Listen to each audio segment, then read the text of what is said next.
Welcome on board the flight that takes you from stricken to straightened. We are seconds from takeoff. We ask that you please fasten your earpiece into your eardrum and please log on to africabusinessradio.com to avoid being distracted. Thank you for choosing Africa Business Radio. Enjoy this cerebral journey. You know that feeling where your thoughts scare you or make life tough? Sometimes it feels like no one else in the world has those thoughts or feelings. No one seems to know how difficult it is to deal with your feelings.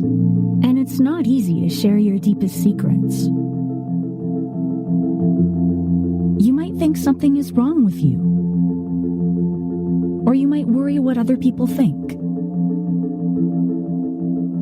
And all of that makes your thoughts and feelings worse.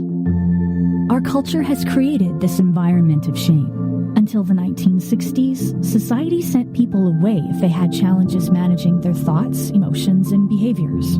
Over time, we learned that we didn't have to be afraid. We learned how to help people get better. We became hopeful. But there are remnants of those images in our culture today, which is why some people still feel uncomfortable talking about it. The stigma has taken new forms too. With more access to more people all the time, it can seem like the world is telling us it's not okay to be anything but perfect. The truth is, everyone has thoughts or feelings that can be hard to deal with. So why do we make it so difficult on ourselves by judging others who could be going through the same challenges we are? What if, instead of seeing labels, we saw people who are struggling and could be there for them so they didn't feel so alone? What if we looked past our fear of mental health and started to talk about it in a constructive way? What if, as a society, we used empowering words and healthy images to help people feel supported? Maybe then more of us could feel comfortable telling others when we're having a hard time. Maybe more people would get the help they need. And maybe one day we won't have to talk separately about mental health and physical health, but just health. The truth is, each of us has the power to change our culture. Will you join us? You know that feeling where you're... Anyone can be stricken. That was Coetzee Children's Hospital, Colorado. Cambridge Dictionary defines taboo as a subject, word, or action that is avoided for religious or social reasons. It is interesting that the word taboo originated from the Tongan language, meaning forbidden or cursed.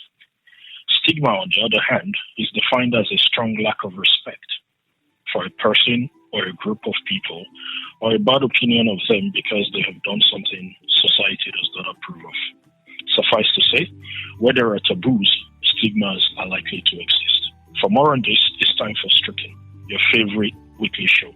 The show where we decipher how a combination of everyday factors could strike a person and affect their mental well-being. The show where we also seek to connect those that are stricken to practical solutions that will improve their symptoms and mental well-being. I am Ahmed Belaji, and I will be taking you through the journey from stricken to straightened. Throughout today's show on PTSD, episode 6, Taboo and Stigma, we will be greatly assisted by various resources from experts on the subject matter. If you love what we're doing and you're enjoying the show, you can join the journey, connect with us, and support us on WhatsApp numbers +234 905 243 1172 and +44 750 864 8367. On Instagram, Facebook, and LinkedIn at Africa Business Radio, and on Twitter at Africa Biz Radio. Here is some infotainment about taboos and stigma, courtesy infographics show, and bring change to mind respectively. We'll be right back.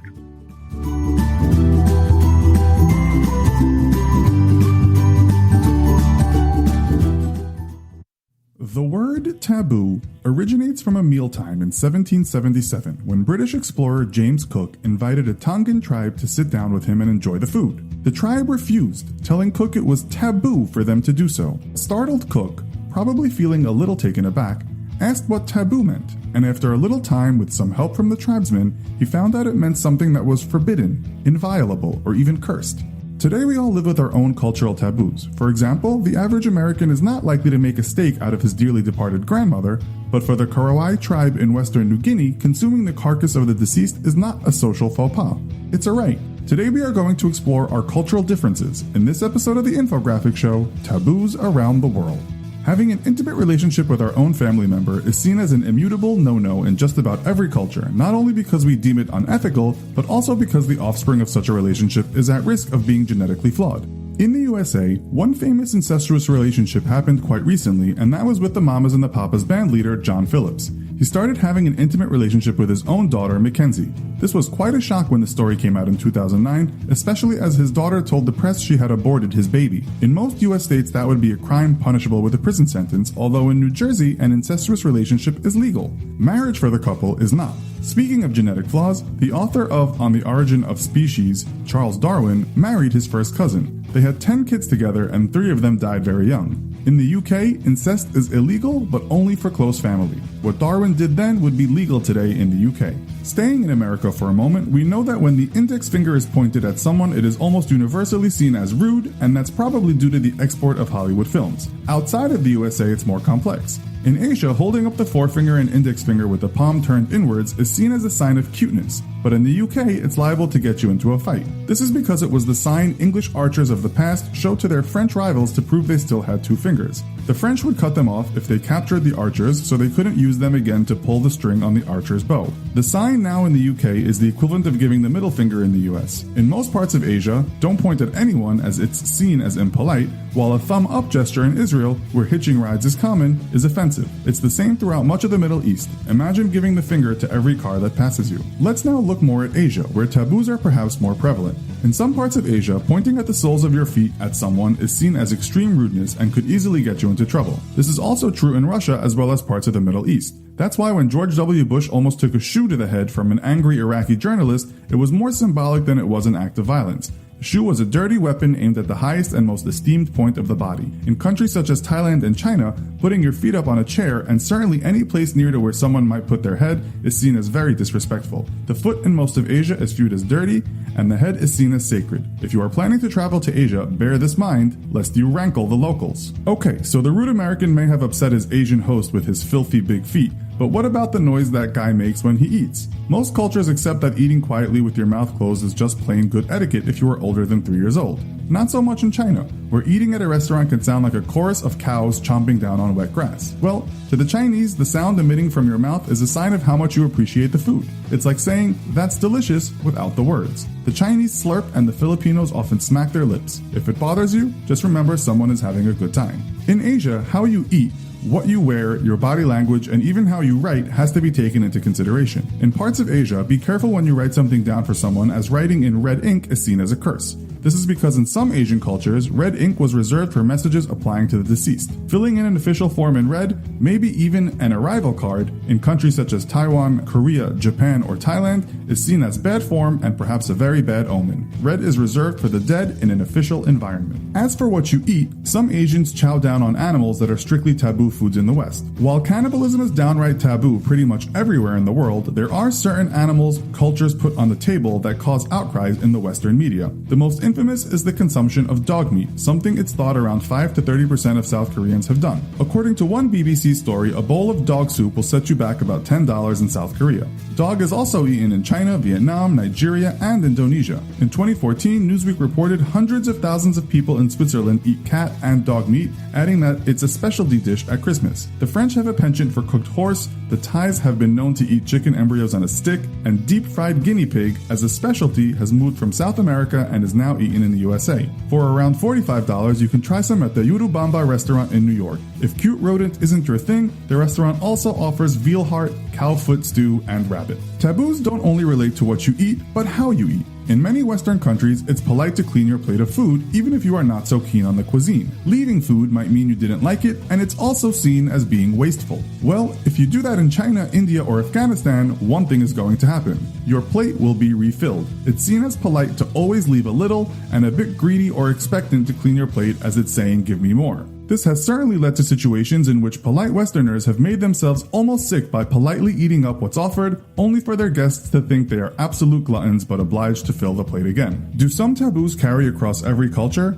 Insulting someone's mother or father is taboo pretty much worldwide for obvious reasons, but in some cultures, even mentioning parents in a negative light can get you into trouble or even killed. In Russia, a curse with a parent in it is seen as the worst thing you could possibly say. In Madagascar, children belonging to the Antandari tribe are not even allowed to call their father by his name. In some Hindu families, even the wives of husbands are not permitted to call the man by his name, although progressive Hindus see this as antiquated and patriarchal. Some Westerners may find that strange, but in most Western countries, it's taboo for children to be on first name terms with their parents. The curse mother plus expletive is almost universal in language. Surely public pooping is universally taboo. In developed nations, yes, but the BBC reported in 2015 that open defecation in India was still a problem, mostly due to the lack of toilets. French philosopher Michel de Montaigne upset his fellow highbrow intellectuals because he liked to discuss flatulence, aka passing gas, farting, cutting the cheese. He even wrote a treatise on farting and other bodily functions, once saying, "Kings and philosophers defecate, and so do ladies." In spite of his entreaties to help make the human race comfortable with such bodily taboos, public farting doesn't go down well in most cultures. Well, apparently, if you are invited to eat in an Inuit household, you can show your appreciation for the meal by letting one rip post-prandial. Even though we fart on average about 14 times a day, we are usually discreet about it. Not so much for the Yanomami tribe in South America, who are said to fart as a greeting. Taboo or not taboo, that is the question. We might do well to remember that our way of living is not the right way, but a way. Montaigne believes we should be curious about our taboos, deconstruct them, and at times get over them. Then again, how would you feel if your granddad turned up to Thanksgiving dinner with his new farting fiance, who was actually his cousin, with a gift of dog and cat stew and an appetite for dinner destruction? Did you handle that? Let us know in the comments. And please tell us about any unusual taboos in your country.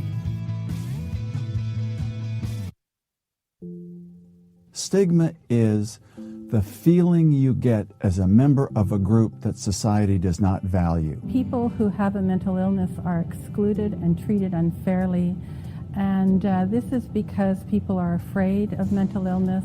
Stigma produces a kind of isolation that grows from fear. There's public stigma. What are the viewpoints of the general populace about people with mental illness? There's institutional stigma. What about laws that prevent people from having their full rights or lack of access to health care?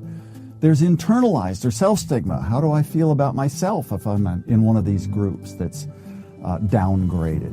There's courtesy or family stigma. What if I'm associated with someone who's stigmatized? Maybe my whole family is. And it's fundamentally unjust, and in most countries against the law because of the discrimination that often results. So in many ways, the stigma can be as disabling as the illness itself. Stigma is a degrading attribute that it's hard to shake, but we need to, because people with mental illness are people, not defined by their mental illnesses, and we can overcome stigma.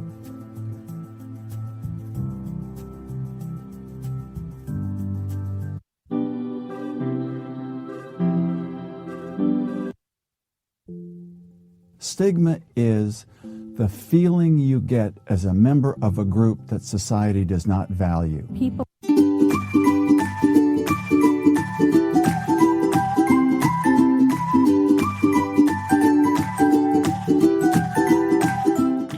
Welcome back. If you missed our previous shows, please visit www.africabusinessradio.com/podcast/5 and connect the dots. You'll be happy you did. So, imagine the trauma you may suffer when you fall foul of a taboo in the country or community you find yourself, because their taboo is your way of life and their way of life is your taboo.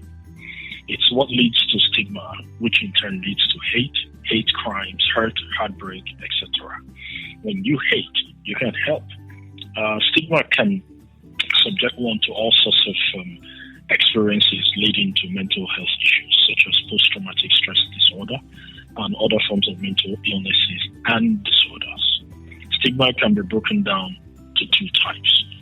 Social stigma, which is brought on by taboos, stereotypes, and prejudices that ultimately lead to hate, discrimination, hate crimes, tribalism, racism, bullying, harassment, isolation, etc. We commonly encounter social stigma when we are looking at conditions such as physical, medical, or mental impairment of some sort, or even circumstances or some orientation, e.g. Sexual orientation. For example, there is the general expectation that someone enduring a mental health issue will be aggressive or violent. If this belief ultimately leads to a negative emotion, then it graduates to prejudice. In other words, if you start to be scared of someone mentally ill, that will be prejudice. If because of this you have a change in behavior towards the person, e.g. avoiding them or not wanting to live next to them or work with them or even employ them, that will be discrimination. And this goes for all other situations that may flow from taboos too. The other bit is self-stigma, which is where the individual internalizes the stereotypes, prejudices, and discrimination experiences that they face. As this happens, they may feel rejected by society. They may feel like they should avoid interacting with society, which leads to isolation from society. They may feel ostracized and struggle to cope with their condition. For example, someone with HIV may be in denial because of the social stigma attached to it, and then ultimately deny themselves of any medication or medical follow-up, which then creates a public health red flag. It then makes them experience hits on their self-esteem and brings on the onset of mental health conditions such as depression. Now, this in itself could lead them to display some sort of behaviors that isolate them from society and then stop them from wanting to take part or contribute to the society, either through education, vocation, etc. The ultimate route it may lead to is suicide. And now we all know what's been happening in the country regarding suicides and all that. It's becoming an epidemic. But this is the breakdown of how it may lead. It may get to a point where someone might consider suicide. To further understand how this concept is formed and operate, let's look at it like this. I'd like you to take a pen and paper. We're going to draw 4 circles, each circle over the other one to make it look like a ring of circles. Now, in the smallest circle in the middle, write self, which represents the person that is being stigmatized. And the next circle, which goes around the smaller circle, put in their family, which represents close associates. In the third circle, put in their society, of course, representing the wider society. And in the fourth circle, which is the largest circle around, put in the media. It's important to know that there is a bidirectional relationship between all of these groups in the circle. That is family to family. Self to family, family to self, family to society, society to society. The show continues after this break, but when we return, we will break it down further. However, the information you're about to hear is courtesy Moxley Learning. Enjoy. We all have mental health. It is just as important as physical health.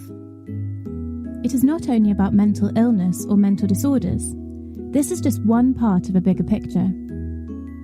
It's best to think about mental health as being on a continuum, rather than people being either mentally ill or mentally well. We are all on the continuum, and we move up and down according to factors such as our genetic makeup and upbringing, our life circumstances, and the stresses we are under. At one end of the continuum, we have mental disorders, like depression or anxiety. And at the other end, we have states of positive mental health, when we're thriving, content, and fulfilled. The aim of mental health interventions is to move people up the continuum, so that they're able to reach their full potential and live satisfying lives. The World Health Organization describes mental health as a state of well-being in which every individual realizes his or her own potential, can cope with the normal stresses of life, can work productively and fruitfully, and is able to make a contribution to his or her community. Being mentally healthy means being resilient and able to cope with difficult times, feeling in control, being confident, feeling good about yourself, managing and expressing your emotions, building and maintaining good relationships. We all experience periods when we feel stressed, worried, anxious, sad, afraid, or angry. These are all normal emotions. However, when these emotions become severe enough that it interferes with a person's ability to function daily, and these feelings become persistent over time, then it can develop into a mental health problem. There are many different types of mental disorders. When left untreated, mental disorders can be chronic and long-lasting, and are associated with increased disability. They significantly have an impact on daily functioning and frequently interfere with family, social, and work responsibilities. Fortunately, there are effective treatments and evidence-based interventions available that aim to help individuals understand and cope with symptoms of mental illness. However, very few people with mental disorders access existing treatment services. This may be due to barriers such as the stigma attached to seeking help, the lack of understanding of mental health problems, uncertainty of how to get help, or the fear of disclosing mental health problems. Research shows that stigma remains one of the biggest factors preventing people from seeking help early for their mental health problems and getting the appropriate support they need. It is important to acknowledge that we all have mental health and have a personal responsibility to learn how we can improve and maintain our well-being in order to lead meaningful and satisfying lives. Want to learn how you can do this? Great news! Why not join one of our communities and keep exploring Maudsley Learning online?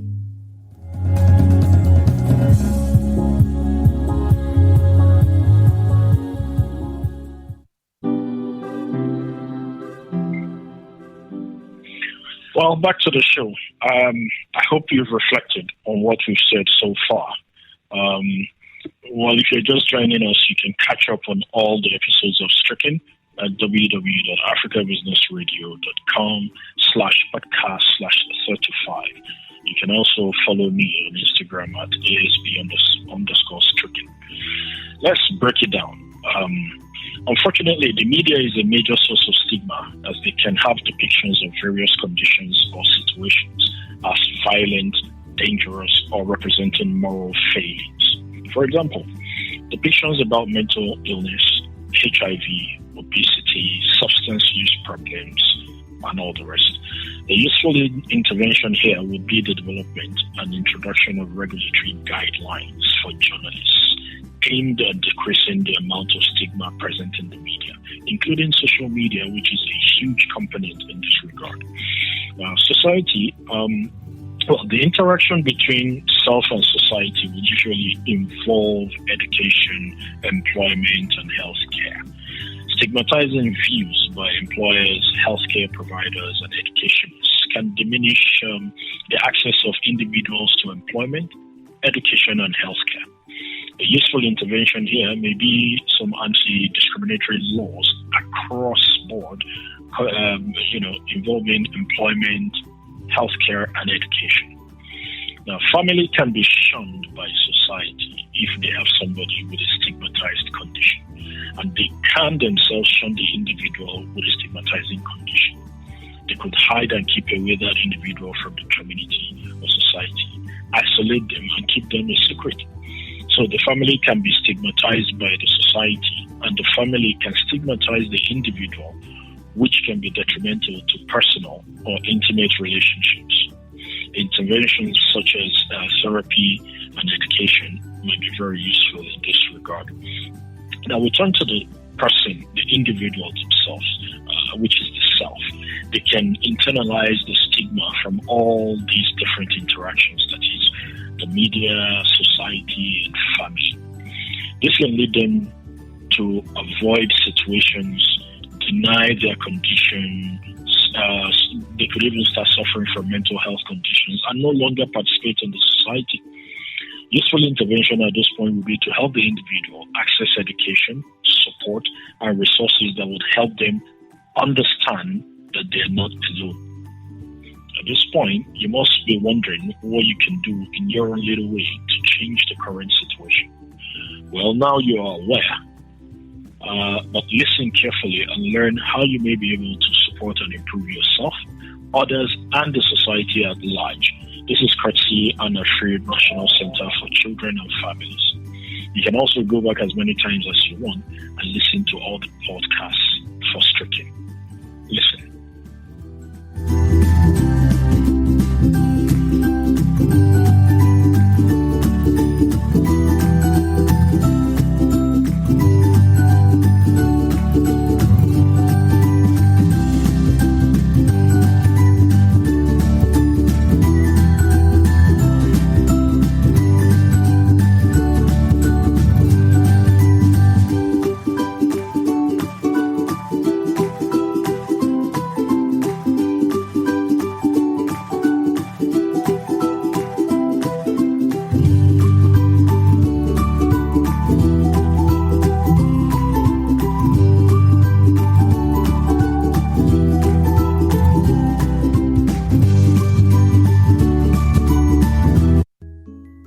We all have.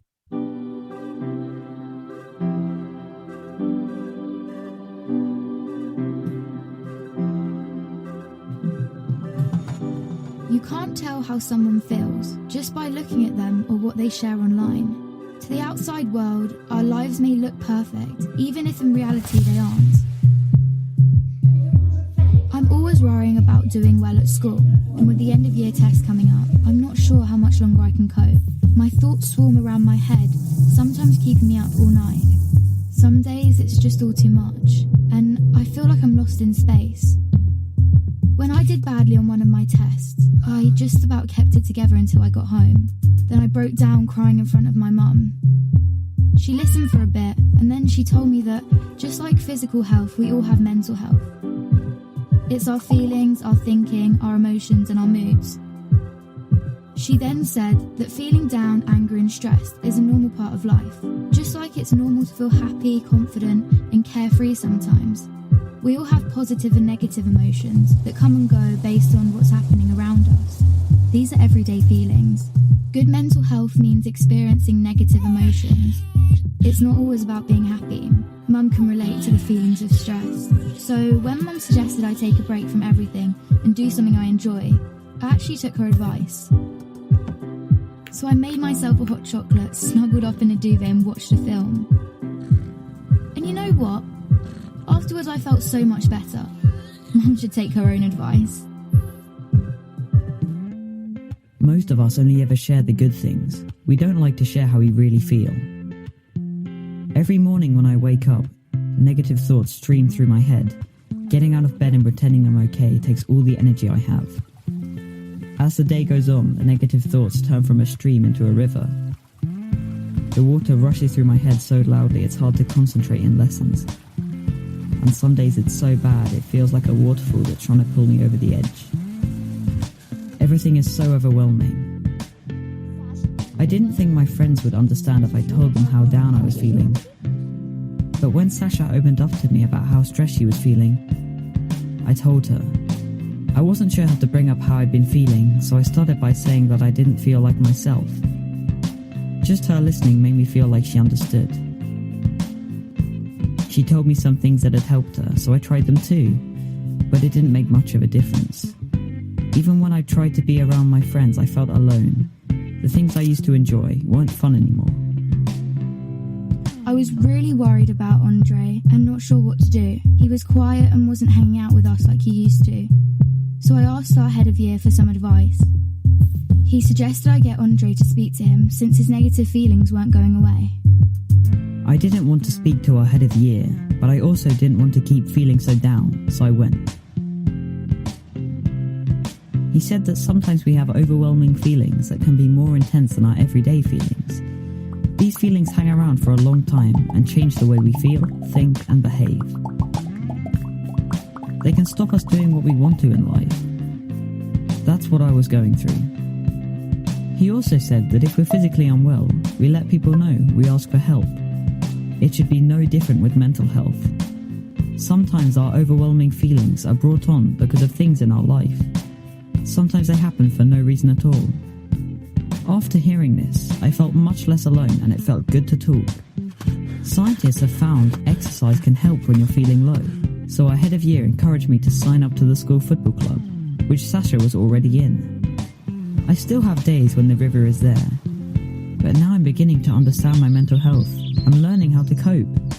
Our head of year reminded me that my friends, family, teachers, and lots of others at school are there to help just as much as he is. I had no idea the people around me could be so understanding. And while it's not always easy to talk about my mental health, the person I'm talking to might be able to help. If you don't feel like talking, that's fine. You could try writing, sports, reading, art, music, playing with your pet, whatever makes you feel better.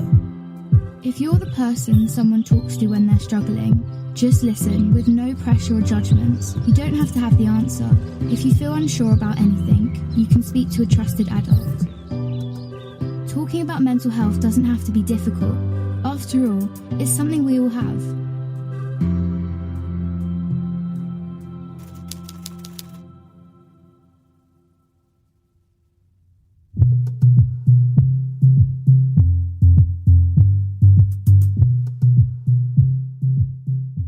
Have you ever felt left out or judged by people because they thought you were different from them?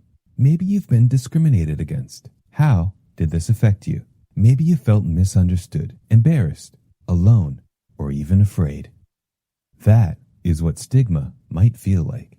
So what is stigma? Stigma is a set of negative beliefs and prejudices about a group of people. Stigma also includes negative behaviors towards groups of people. Many people face stigma because of their race, religion, sexuality, gender, economic situation, and a variety of other things. People living with mental illnesses often face stigma and discrimination. This can make them feel ashamed, hopeless, distressed, reluctant to get help or accept help, and feel like they are to blame for their illness. In fact, almost half of Canadians thought people use the term mental illness as an excuse for bad behavior, and 27% say they would be fearful of being around someone who has a serious mental illness. Why is that? Well, many years ago, mental illnesses were not well understood. We didn't know how mental illnesses influenced a person's brain or affected their thoughts, feelings, and behaviors. People with mental illnesses were not treated with the support they needed and were considered outcasts or even dangerous. To end stigma, people need to understand and accept that mental illnesses are like any other health conditions and need the right treatment. We would never say to someone, just think positively and your diabetes will go away. But how many times have you heard, try to be happy, think positively, don't be so depressed, you have so many good things in your life. Now let's look at an example of how stigma can hurt someone. Stefan is a first-year university student. He likes his program and has some new friends. However, Stefan feels stressed and overwhelmed by all of his schoolwork and being away from home. He's not feeling like himself, and most days he doesn't want to get out of bed. He's afraid his friends will think he's weak if he tells them, and he doesn't want anyone seeing him at the clinic, so he doesn't reach out for help on campus. His feelings get worse, and he's having a hard time staying in school. Like with Stefan, the stigma people experience often prevents them from getting help and support from family, friends, and professionals.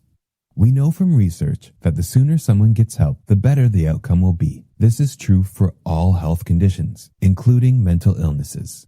So, how can we reduce stigma and help people like Stefan? 1. Think about your own feelings about mental illnesses. Do you have biases or judge people?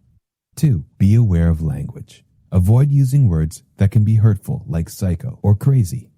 3. Think about and discuss what you see in the media. How people with mental illnesses are shown in the media is not always accurate or fair.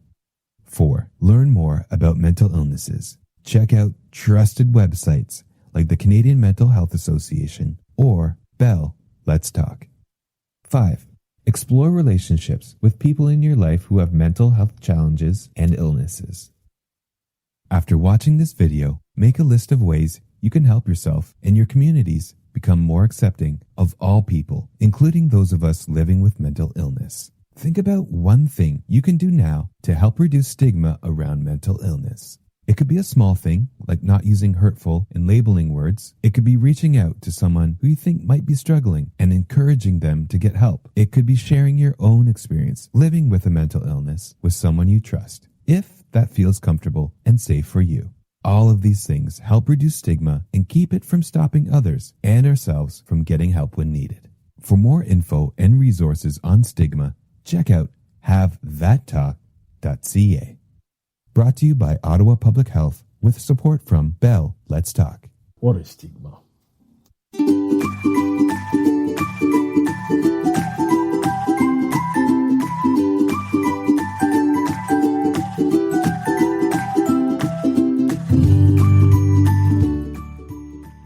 Can we now see how we all have a role to play in facilitating effective and constructive change, in enhancing the quality of our society by creating and sustaining an enabling, healthy environment for everyone to thrive? Can we now see? Yes, I'm talking to you. Anyway, let's recap and go back to our circle that we drew earlier on. In the 4 circles, we did talk about media, society, and self. But one thing that we need to understand further is the fact that the media is made up of people. All right? It's made up of people. So is the society. And so,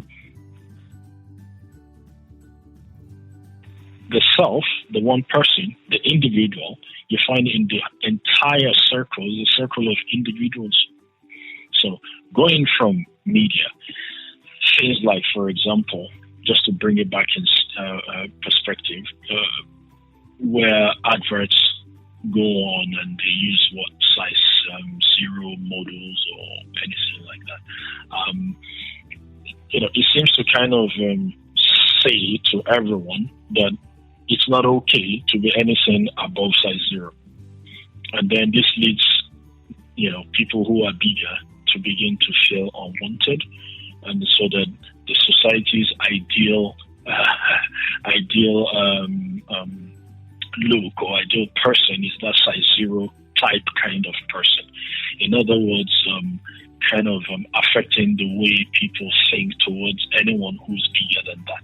And then you go to the shops, you find clothes that are being advertised, shoes that are being advertised generally do not cater to people who are bigger than certain sizes. All of these kind of influences are part of what we're talking about when we talk about the media is a major source of stigma. The stigma may not be direct, and sometimes it's actually direct, and then what the media then puts out is what the society consumes. And then as a result, just in our previous example of the fashion example, you find that society then tend to be, working that way. So, for example, anyone who is bigger than size 0, given the adverts from the media and the all nice utility things, you'll find that, they begin to treat them differently, not in a favorable manner. Treat them quite differently, like they're not up to standard. And then you find people taking drastic measures, which could, by the way, be detrimental to their health, to try and bring themselves down to, fit what the society thinks is the standard looking person. At the end of the day, I always tell people, take a look at a newborn baby.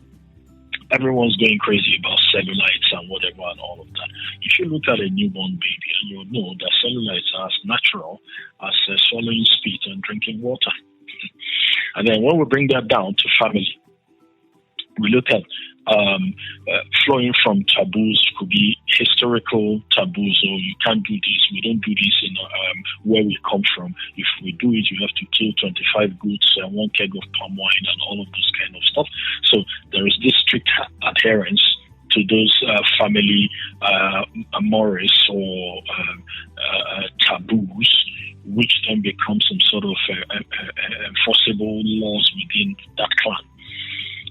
That in itself gets the family to shun an individual who is doing things in such a way that they do not consider is in conformity with what they believe in. There are so many different examples of that. I mean, there are different taboos that cut across, the whole world, particularly Africa. You should just take a look at some of the taboos you're familiar with, and then reel it back and see how it affects your behavior towards certain people, simply because you feel they don't fit in. And these people, being family members, think about how you treat them as a result, forgetting that you are blood or they're your family member. This is the problem, that the person who is being stigmatized because they don't fit in will now begin to internalize. And then when that begins to happen, one of the other things that they can do, which you may not bargain for, is to be rebellious. They rebel against you. So they will deliberately then begin to do so many different things to irritate you because they believe, you don't care. So if family doesn't care, why should I worry? Why should I bother? And it's an unending cycle. I hope you can see where we're coming from. But then, having said that, I have something I really need to share with you, I think, to take you through. It may help kind of tie all of this in together and help you understand it even better and allow it sink, because it's important this thing sink so that we can improve our society. The goal is to improve ourselves and to improve our society. So I need you to listen carefully. I need you to follow me right now and ask yourself these questions. Honestly, ask yourself these questions.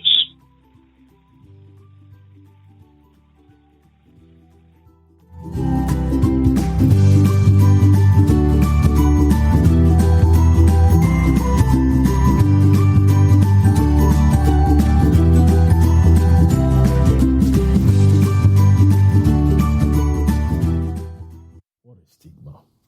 A mark of disgrace associated with a particular circumstance, quality, person, or a group of people. Also a set of negative and often unfair beliefs that a society or group of people have about something or someone. But the question is, ask yourself, how do you look at people? People who are different to you. People who are from a different place. With different circumstances. And maybe different beliefs. Even different lifestyles. Just different. So different. Absolutely different to you. How do you look at people? What do you project? Gay, sissy, fairy, HIV, unclean, outcast, disabled, helpless and weak, addict, hopeless, worthless, rebel, evil, strange, homeless, lazy, drunk, just different. Stop. Please stop the stigma. Stigma equals hate. When you hate, you can help. When you hate, you hurt. You hurt yourself and others. Stigma builds barriers, breaks hearts. Stigma bullies. It condemns. It judges. It shames. Stop. Please, just stop. How about we do things differently? Like, let's open our minds, our eyes, our hearts, and learn to look at people differently. With understanding, tolerance, respect, compassion, and above all, love. Stop the stigma. It's unhelpful. It's unhealthy. We can do better.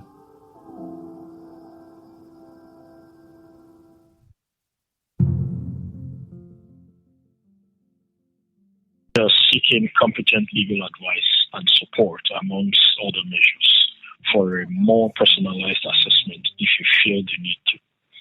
Remember, all of the above is not for you to be paranoid. It's for you to be fairly equipped because you're not alone and you are worth it. But before I go, I would like you to ponder on what you are now about to hear, courtesy the Penn State PRO Wellness.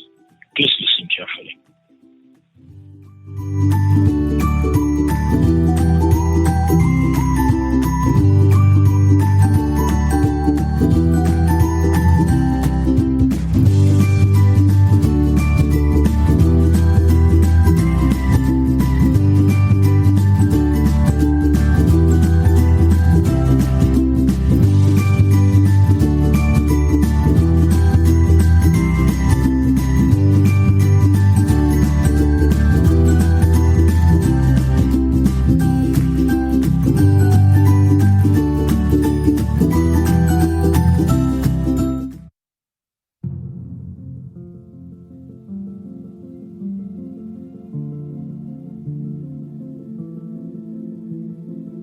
Mental illness can affect anyone. Mental health affects how we feel, think, and act. It's important at every stage of life so that we can cope with stressful situations, work productively, and make meaningful contributions to our community. However, the statistics are staggering. Over 45% of teens suffer from a mental disorder, and 1 in 5 teens suffer from a severe mental illness. That's 20% of our teen population. Mental illnesses are brain function disorders. They have many causes and result from complex interactions between a person's genes and their environment. A person struggling with mental health should not be viewed any different than if someone were experiencing a physical illness. Mental illness is not a choice or a failure. It does not discriminate. It can affect anyone, regardless of age, gender, social status, ethnicity, or any other aspect of cultural identity. In fact, mental illnesses occur at similar rates around the world, in every culture and in all socioeconomic groups. The concern with mental health isn't just about the statistics. It's about well-being. It can affect families, friends, and our communities. But you can help make a difference by learning to recognize the signs of mental illness. A mental illness makes the things you do in life hard, like work, school, and socializing. It's also not always clear when a problem with mood or thinking has become serious enough to be a concern. Sometimes a depressed mood is normal, such as when a person experiences the loss of a loved one. But if that depressed mood continues to cause distress or gets in the way of normal daily functioning, the person may benefit from professional care. If you think you or someone you know might be struggling with their mental health, it is best to consult a professional. Early identification and effective treatment is key to treating a disorder and preventing future disability. A healthcare professional will connect symptoms and experiences to help formulate a diagnosis. Suicide is the second leading cause of death for young people between 10 to 24.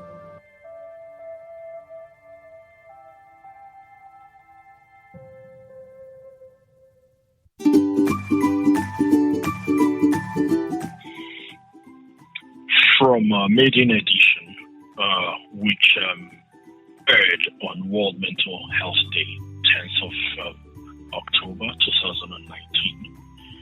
2019, where we did domestic abuse, from domestic abuse to child abuse, our following episode, to human trafficking, and now to taboos and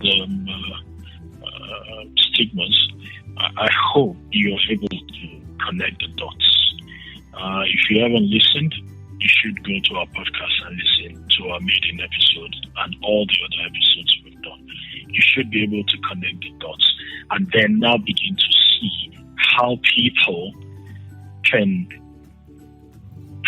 develop mental health situations or mental health issues, fall into the abyss, and then begin to contemplate suicide.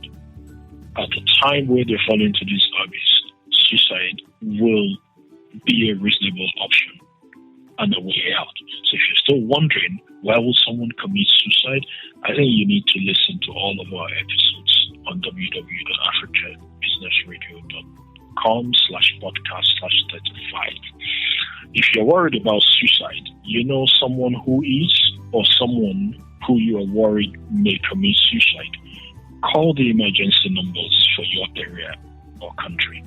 It is better safe than sorry. Until next time, this is Trafficking. Thank you for listening.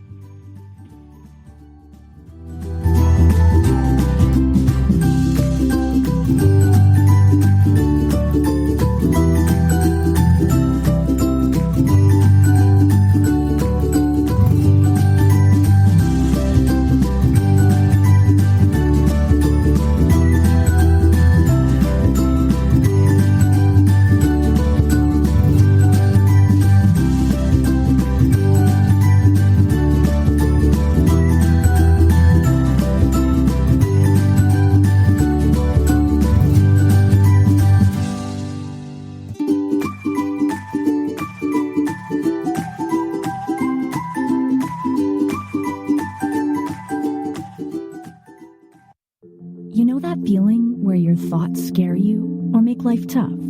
Sometimes it feels like no one else in the world has those thoughts or feelings. No one seems to know how difficult it is to deal with your feelings. And it's not easy to share your deepest secrets. You might think something is wrong with you. Or you might worry what other people think. And all of that makes your thoughts and feelings worse. Our culture has created this environment of shame. Until the 1960s, society sent people away if they had challenges managing their thoughts, emotions, and behaviors. Over time, we learned that we didn't have to be afraid. We learned how to help people get better. We became hopeful. But there are remnants of those images in our culture today, which is why some people still feel uncomfortable talking about it. The stigma has taken new forms too. With more access to more people all the time, it can seem like the world is telling us it's not okay to be anything but perfect. The truth is, everyone has thoughts or feelings that can be hard to deal with. So why do we make it so difficult on ourselves by judging others who could be going through the same challenges we are? What if, instead of seeing labels, we saw people who are struggling and could be there for them so they didn't feel so alone? What if we looked past our fear of mental health and started to talk about it in a constructive way? What if, as a society, we used empowering words and healthy images to help people feel supported? Maybe then more of us could feel comfortable telling others when we're having a hard time. Maybe more people would get the help they need. And maybe one day we won't have to talk separately about mental health and physical health, but just health. The truth is, each of us has the power to change our culture. Will you join us? The word taboo originates from a mealtime in 1777 when British explorer James Cook invited a Tongan tribe to sit down with him and enjoy the food. The tribe refused, telling Cook it was taboo for them to do so. Startled Cook, probably feeling a little taken aback. A dream doesn't become reality through magic. It takes sweat and hard work. Africa Business Radio, towards a profitable Africa. Do you want to know if you are confusing or convincing your customers? Let me share with you. Once upon a time, I was at a particular bus stop. You see this so-called marketers selling businesses or selling a particular product or services. And I remembered how the lady came to me and started marketing the business. We actually into so services. We are selling so things. We are selling this and that. But of course, what got me crazy at that point, it's when she said, you see, okay, that popular brand that you always buy, I won't mention the name because I won't do advert for them. They don't do the certain things, but we actually give you those certain things. And the question I ask myself is, why are you comparing yourself to me at that point? Why are you confronting brand B rather than focusing about your own brand? You see, one of the most The worst thing you could do to your business is that you actually tell people about the features rather than the benefits. And I often tell people that features tell, benefits sells. What's your selling point? Do you know your selling point? You have to know your selling point. When you identify your selling point. There's a big difference between features and benefits. If you are communicating your product to people, nobody needs to know that your product contains nitrogen dioxide too, and it contains carbon dioxide and ammonia acid. People don't want to hear that. What matters to people is what's the benefit of the fatty acid to their skins, their body, their cells. People want to hear about how does that thing actually benefit their personal life. People want to hear about how those things actually could translate into more impact into their own. You need to understand that there is a vested interest in anything you do. We all have our own vested interest. So as much as you are trying to convince people, rather than you telling them, features most times even confuse people more when you actually pitch your business to them. Again, let me repeat it. Features tell, benefit sells. Your features will only tell you about what are actually the components of your product, the branding, awesome, good. Even sometimes when you actually do branding of your product, I see people writing content more about what actually they use in making those products, rather than paying more attention to tell people about the benefit, even when you put advert out there. Learn to understand that people are not really interested about the features like the benefits. What matters to people is their own vested interest, and you need to put that into anything you are doing. If you are doing your branding, think about those things.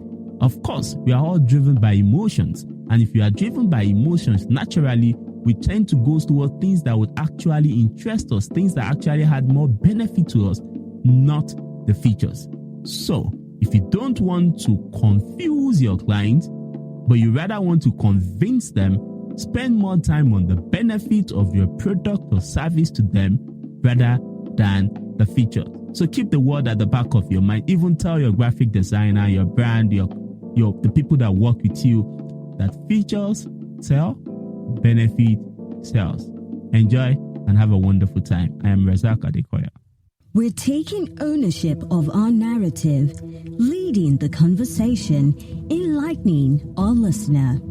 Africa Business Radio, towards a profitable exploring the African narrative, leading the conversation and enlightening our listener towards a profitable Africa. You're listening to Africa Business Radio, where you get up-to-date insights on the Africa business landscape. Log on to www.africabusinessradio.com. Your favorite shows are available as podcasts. Download them on our website and mobile app. Africa Business Radio, towards a profitable Africa. A dream doesn't become reality through magic. It takes sweat and hard work. Africa Business Radio, towards a profitable Africa. Ladies and gentlemen, welcome on board the flight that takes you from Stretton to Straightened. We are seconds from takeoff.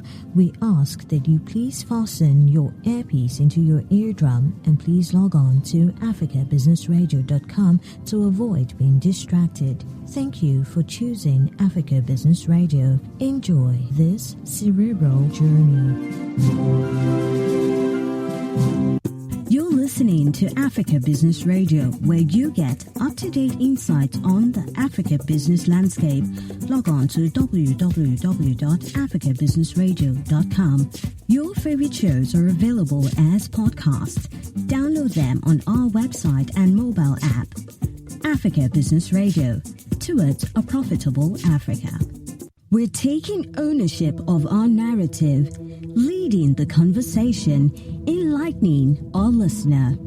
Africa Business Radio, towards a profitable exploring the African narrative, leading the conversation and enlightening our listener towards a profitable Africa.